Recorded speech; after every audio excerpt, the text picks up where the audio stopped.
Look, I have to be honest, though if you've read the title of this video, it probably won't come as much of a surprise.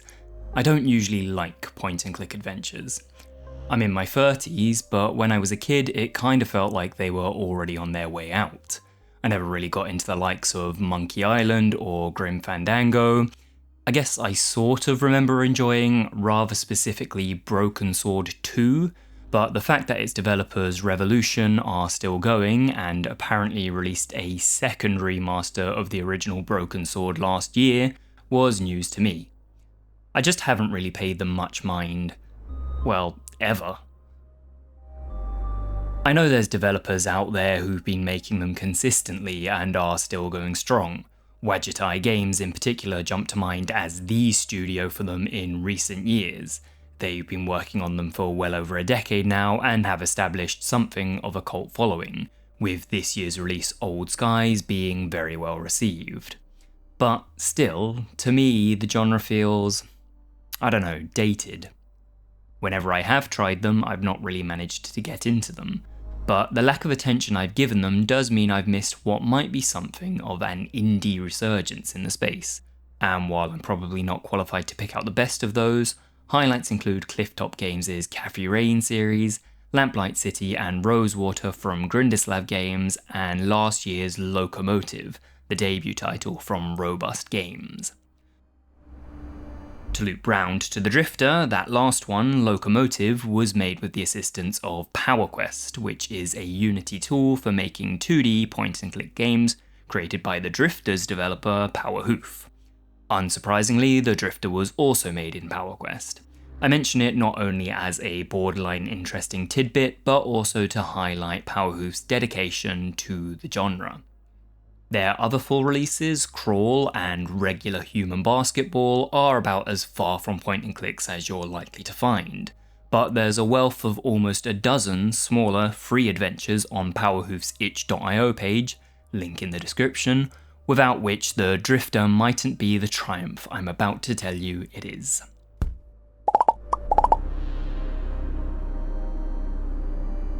So without further ado, on to the game itself.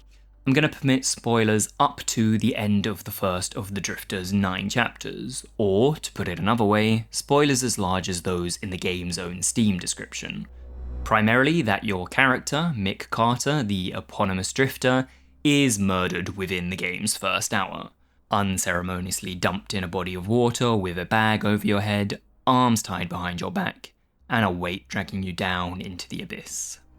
The icy water fills your lungs, and the inevitable happens. You die.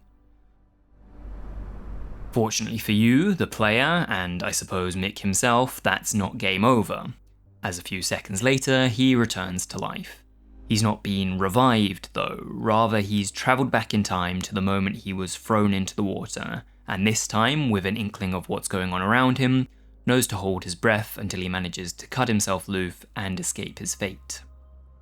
This situation sets up the rest of the game, with the player guiding Mick through a web of conspiracy to figure out what the hell is going on, from why someone tried to kill him in the first place, up to why it didn't work and he instead phase-shifted back to life. In the interest of avoiding spoilers, the majority of the rest of this video will just be gameplay footage from the start of the Drifter, from before Mick's death. But if you'd like to keep even that secret, feel free to tab out and listen on. Without going into specifics, I will break that spoiler rule ever so slightly to suggest that, perhaps, if the player happens to get Mick killed again during the course of their playthrough, it might yield similar results to the first time he died, namely that he might return to life a few moments before that death occurred. I mention it not only to provide some insight into the game's core premise, but also to have an excuse to praise Bloodhoof for the way it deals with the whole dying in games thing in an actual, clever, plot-centric way, as opposed to firing up a "you died" screen and rolling you back to the previous checkpoint. There's a thing you find in some games where the player knowledge and the character knowledge don't quite match up, and it leads to them behaving in a way which doesn't really make sense. The place I associate it most with is, perhaps strangely, in those old fighting fantasy books where Steve Jackson or Ian Livingstone decided they were going to randomly kill you off for taking a wrong turn. The only way you could avoid it was to know, as the player, when that's going to happen, and to guide your character down other paths. In those sorts of games, there's never a good reason for your character to suspect that certain death awaits them behind a particular door, but in the Drifter, if you know a choice is going to lead to Mick's untimely demise, then he knows it too, because he'll have lived it already and experienced it with you when you discovered that. You might think that knowing you're going to come back when you get yourself killed makes you worry about it less, but Mick still feels it, so in many ways it actually makes dying feel a hell of a lot worse than in a game where you just go back and start from a save point. In those sorts of stories, that death didn't happen. It doesn't matter how many times you die while playing, let's say, Resident Evil 4, Leon's story is that he shot some baddies, saved the girl, and made it the whole way through relatively unscathed. If you keep getting Mick killed, on the other hand, his story is that he died over and over again, oftentimes in pretty painful and grisly ways, before being repeatedly dragged back to life when really he might rather just have it all end. The pressure an upcoming death adds to the game is palpable. I can think of at least 3 different occasions where I was desperately trying to avoid repeating a previous mistake, and genuinely doing worse because I was panicking about the incoming consequences.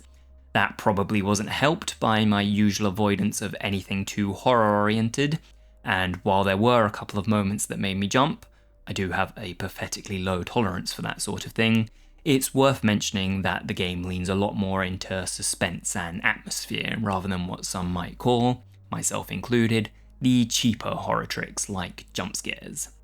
Put simply, I've got the yellowest belly going, and I didn't really have any problems getting through the Drifter.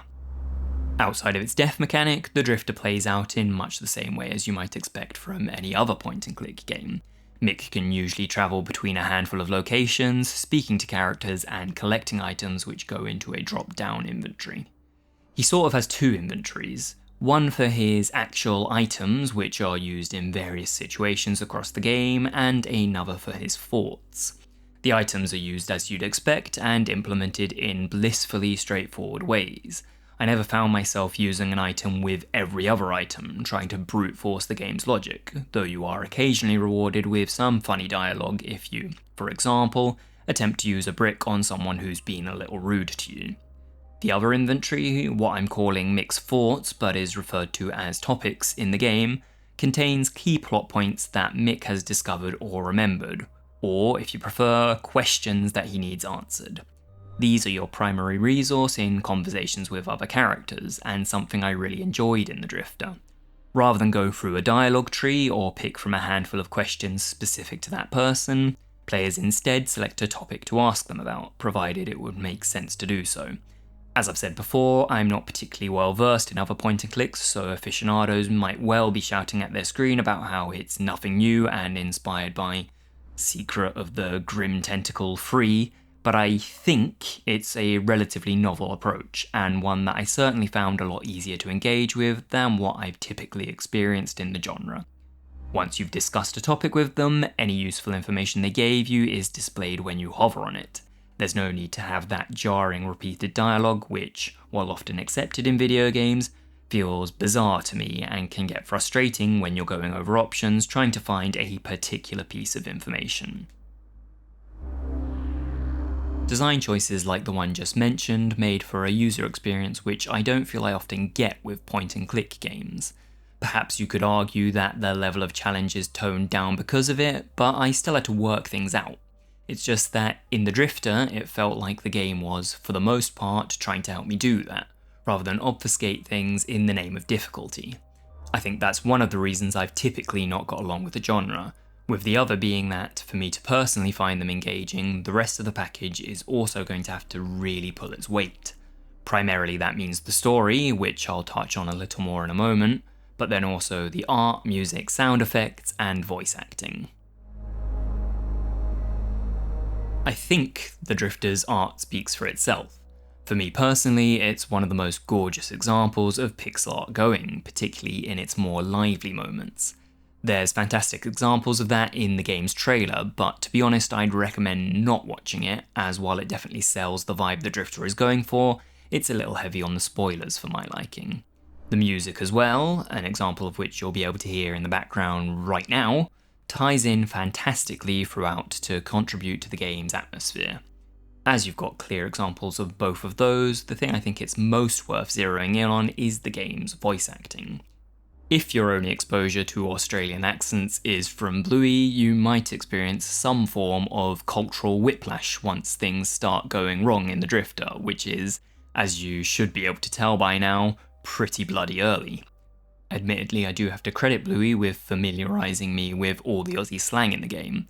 I'm not sure I'd know what a chook or a dunny was without it, but otherwise you'll not be surprised to hear that they're tonally pretty different.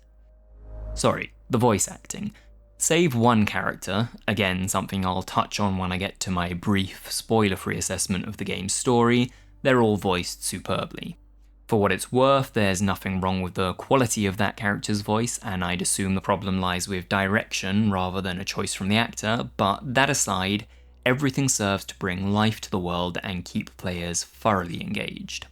When the credits rolled, I was surprised to see how many of the characters were voiced by one actor, Adrian Vaughan, including Mick himself, and admittedly the one I'm going to go on to complain about. But during the playthrough, I would have never noticed that it was effectively the same bloke having a conversation with himself on a good number of occasions. That's not to detract from the rest of the cast, who all absolutely hold their own and turn the characters from a few pixels on your screen to people you can actually care about. So I'll quickly air my grievance with the story, which centres on the game's second act. Calling it an act does do the Drifter something of a disservice, as it's far shorter than the first and third. It's more or less one chapter, flanked by the rest of the game either side of it. My first point, and probably the most important, is that it's the only area where I felt a bit of a lull in the story, and perhaps the only time I didn't quite trust the direction the game was heading in. The Drifter had certainly built up enough goodwill ahead of getting there, and any fears quickly proved to be unfounded, but it definitely remains my least favourite part of the game by some margin. The pacing throughout the rest of the game is excellent. There's enough moments for you to catch your breath, but typically things are moving forwards at a wonderfully rapid speed, in a genre which can often feel stagnant while players are trying to figure out what they need to do next. There were other aspects in that chapter which felt they hadn't been given as much care as the rest of the game, not least that you encounter a key character who is quite clearly not all there. That would be fine, except to me, the voice he's been given feels very cliched, like a sort of questionable stereotype of someone who's, for want of a better term, gone a bit mad. I'm wary of sounding sanctimonious, but I think there were a lot of ways he could have been played, dialogue and actions unchanged, which might have been less objectionable than going for the sort of hammy, over-the-top, this person has clearly lost it voice. It's already profusely obvious from everything he says and does, so it felt a little unnecessary to make him into quite so much of a caricature. Any social issues aside, it just became a bit distracting, and would take me out of the game with its absurdity, while every other character was drawing me into the story and keeping me hooked. As such, I was pretty happy when his presence became less integral to the story, as I didn't really want to have to be interacting with him every 5 minutes for the rest of my playthrough. There may also be a few plot holes when it comes to the whole dying and coming back deal.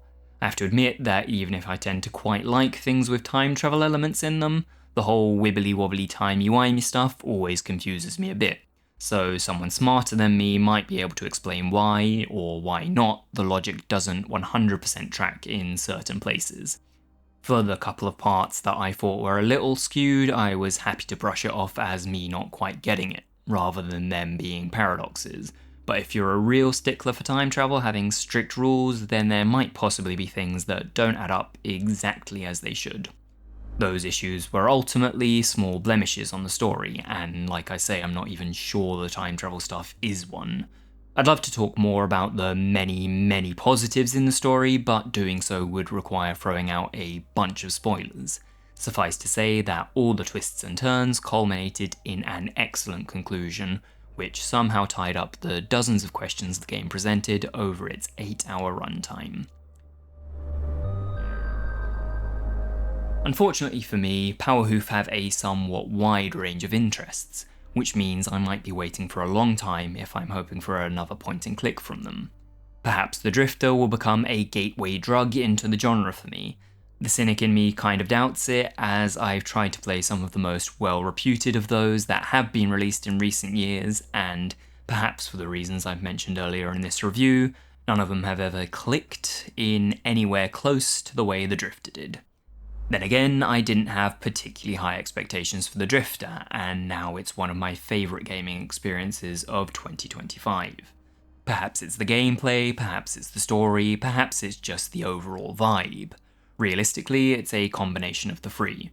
All I know is that it's a game in a genre that I'd typically shun, but that I absolutely loved it. The Drifter is awarded 9 out of 10 by Indie Loot.